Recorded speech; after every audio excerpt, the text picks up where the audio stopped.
Hi everyone. I know it wasn't too long ago that I posted a video and I'm posting another one again. Um, Another Jack Kirby video.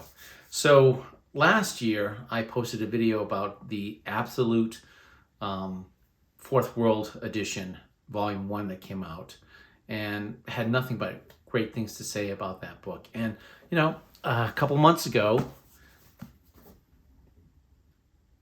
the new one came out. So this is obviously Absolute Fourth World Volume 2. And I just want to touch on this book and go over some of the features. So again, it's an oversized hardcover book. Comes in this gold trim slipcase that kind of has a mother box design.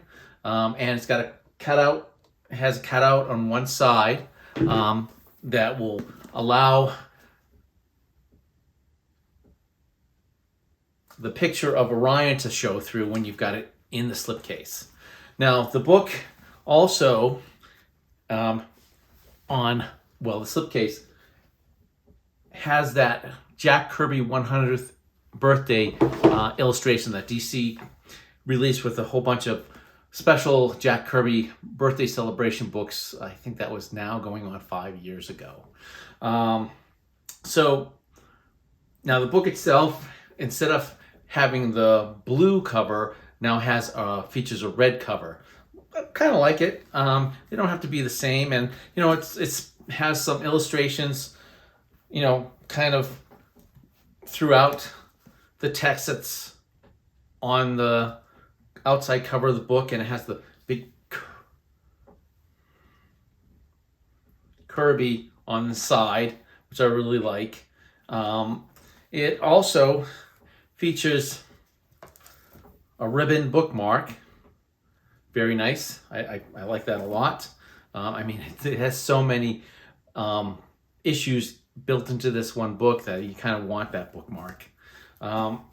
So the Absolutes feature the Fourth World material, which comprises of Jimmy Olsen, Forever People, New Gods, and Mr. Miracle, in chronological order, meaning that the order that they were released when they originally came out. And I think I mentioned that when I did the overview of the Volume 1 book. So basically, Jimmy Olsen issue would come out, then Forever People, then a New Gods, and then a Mr. Miracle, and the cycle would repeat itself until they get to issue 11 of Forever People and New Gods. Jimmy Olsen got canceled quite a ways, or not canceled, but Jack Kirby left the book quite a ways before issue 11. I think 5 issues before issue 11 arrived.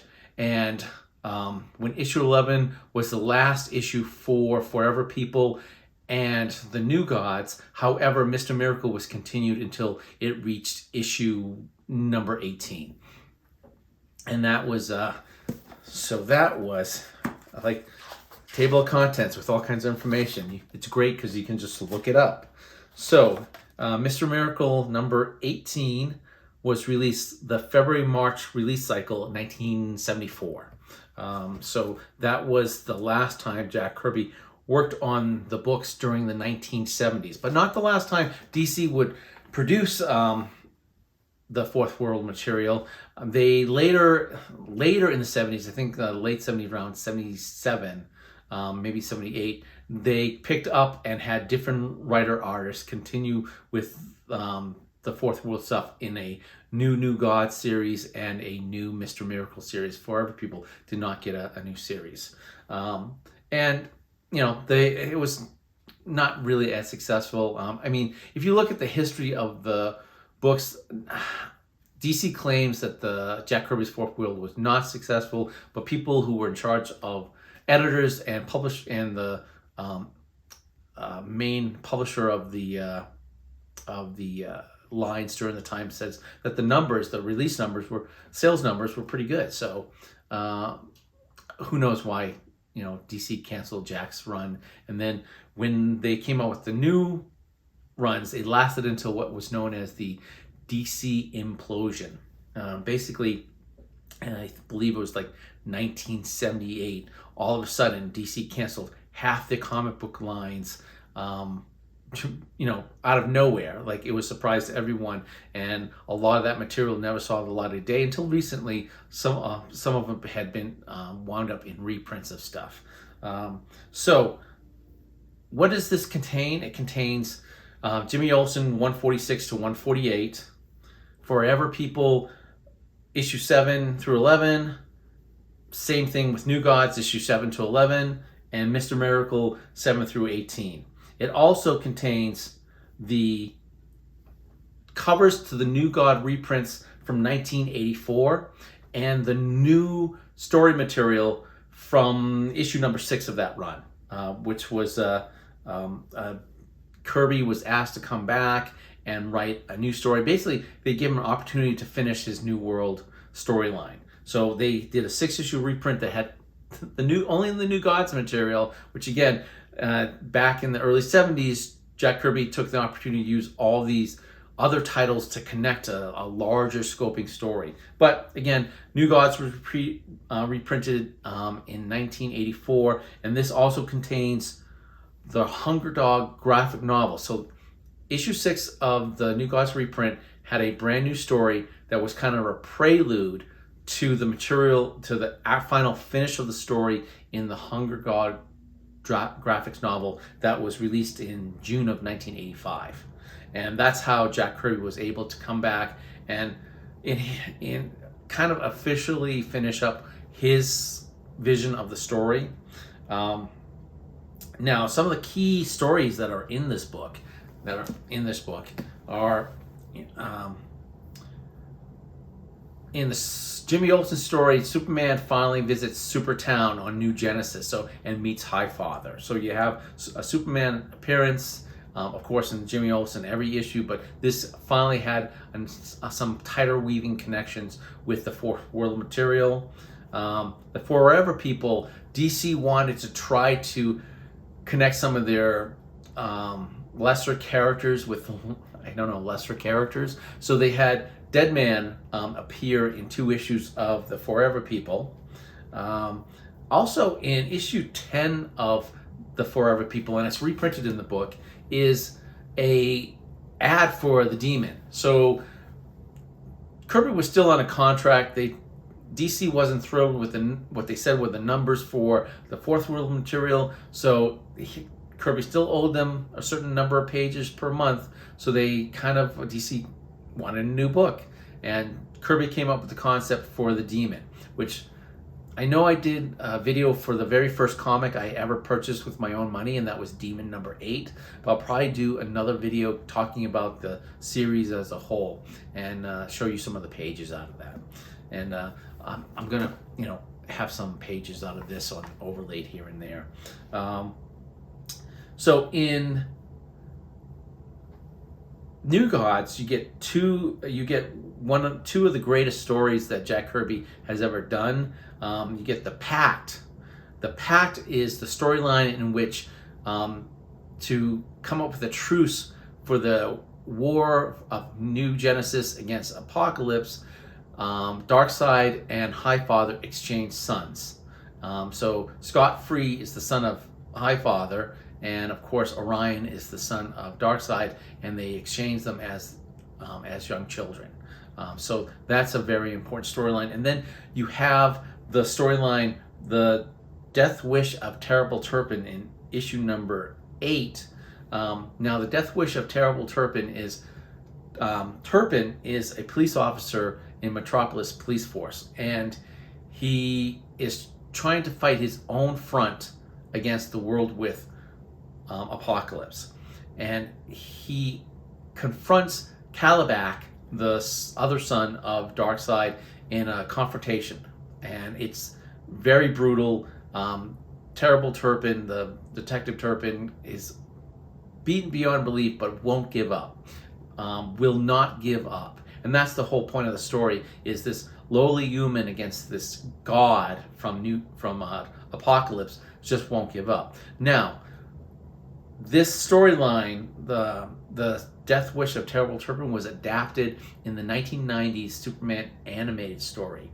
And what's great about that is Turpin, who is on other episodes of the Superman animated series, is drawn or illustrated with the likeness of Jack Kirby. And so it's great because you have this storyline animated version of the Death Wish of Terrible Turpin, and the character who will not give up is resilient, is the face of humanity against this battle with this god from Apocalypse, is the face of Jack Kirby, which is great. I highly recommend the Superman 90 series, especially the stuff that talks about New Genesis and Apocalypse. That's really great storyline within that series.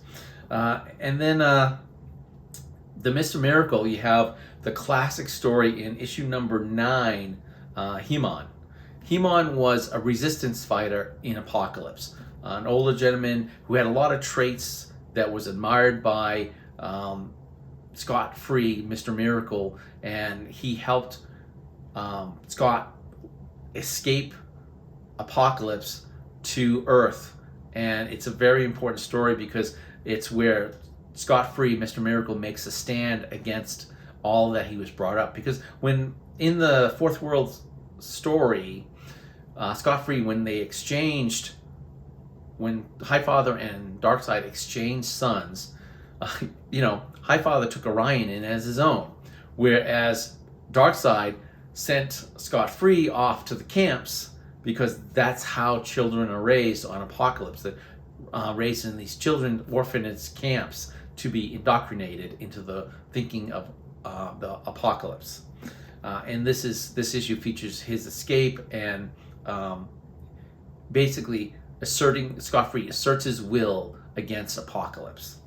Another issue that a couple of issues to be noted in the Mr. Miracle run is issue 15, which features the introduction of Shiloh. Shiloh is a young man who is basically taken under the wing by Mr. Miracle and actually becomes Mr. Miracle in the Grant Morrison Seven Soldier storyline. The Mr. Miracle that's in that storyline is Shiloh.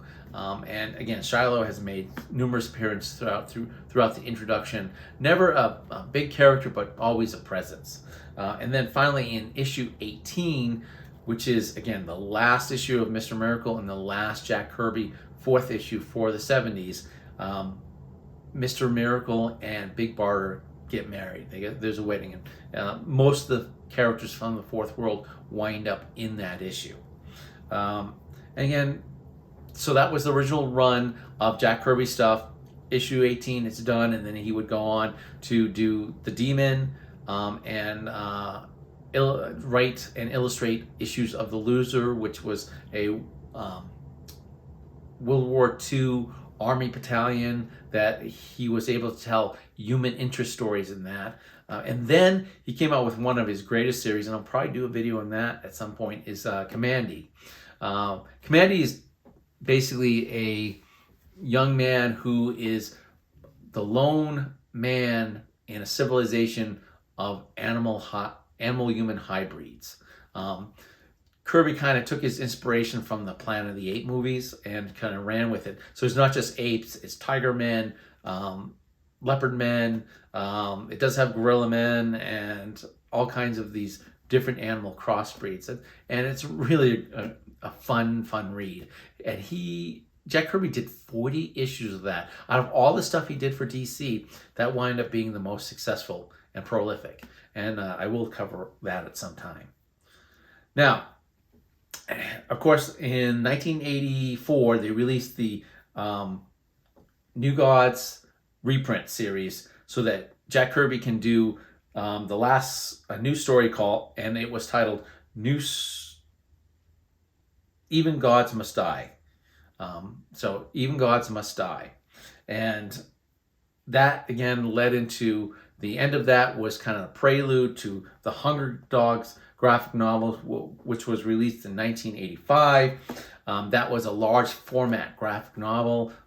That large format, because DC was releasing a bunch of these large format graphic novels, so wasn't a Marvel at the time, and this just gave an opportunity to do larger illustrations, which is kind of ironic because the original Hunger Dog storyline was actually supposed to be a much smaller book. It was supposed to be its own 23-page comic titled On the Road to Armageddon. And, DC wanted a larger book. They had the ability to do these graphic novels, and they wanted more from Jack Kirby. The trouble is, Jack Kirby had already done about 23 pages of this story, and they wanted more. So they knew it was going to be a larger format. So if you look through the material here, let me see if I can find it and show it to you. Ugh.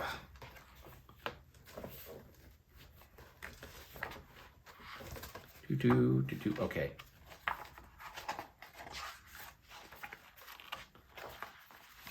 So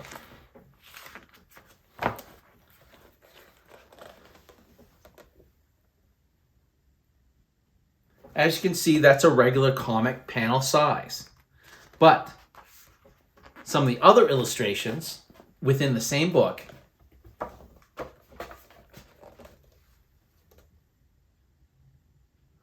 are these weird size format. Not quite a comic rectangle, but a little stouter. That's because the books were wider than a regular comic book. And so all the original pages that Jack Kirby had done for the original 23-page comic are done normal comic size.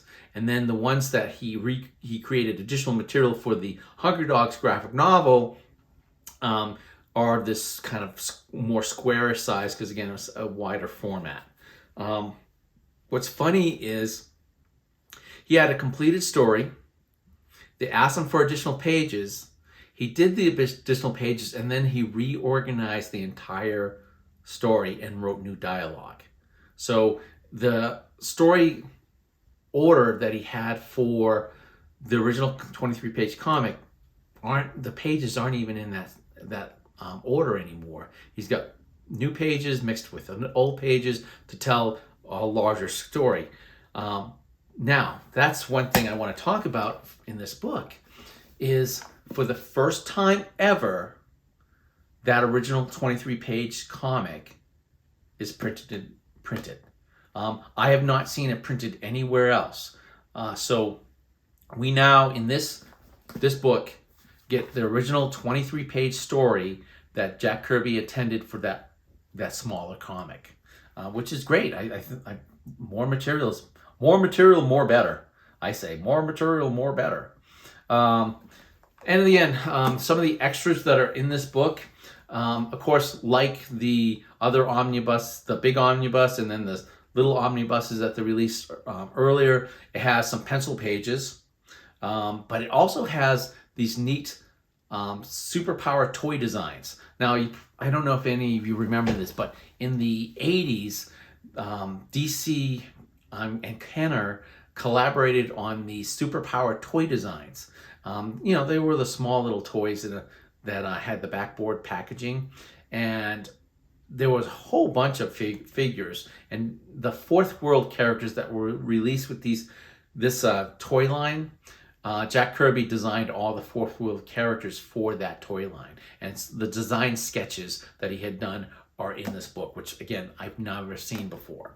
Of course, it has a new introduction by Tom Scalia.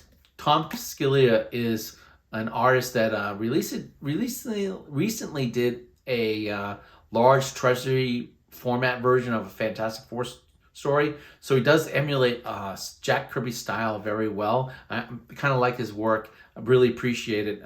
He does a new introduction as an appreciation to the overall Fourth World material. They also have the old introductions and the afterwards from the omnibus material that had been previously released by Glenn Gould, Mark Evener, Paul Levitz, and Mark Evener again. He does a couple of these. But another thing that this features that hasn't been in really printed out before, a couple of it has, is the let me see if I can find it here. Oh yeah, there they are. I'm gonna lift this up again.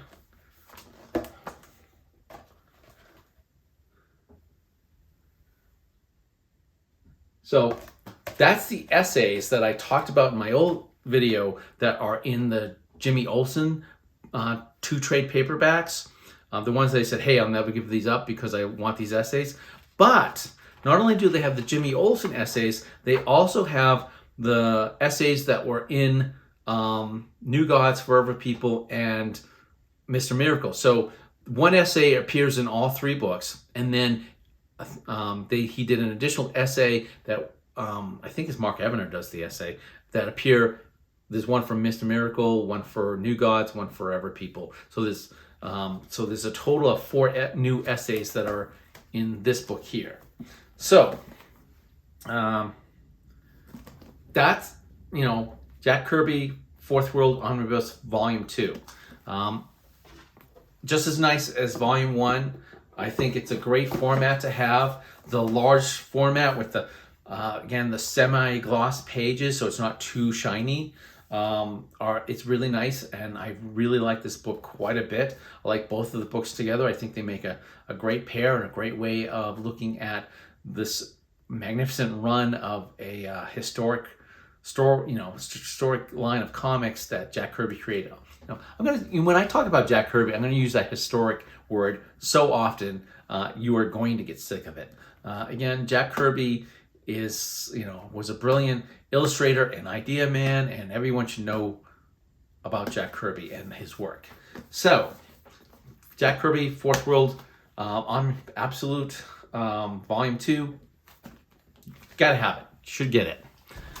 Now, at the end of the Volume 1 video that I did over a year ago, I mentioned that DC was releasing these trade paperbacks that had the self-contained runs of each title. So there's a New God, Forever People one, a Mr. Miracle one, and a Jimmy Olsen one. All the issues from each title in its own book. And I said, hey, maybe I will get those because then it's easy to grab and read them. And yeah. I didn't do that. Yeah, no.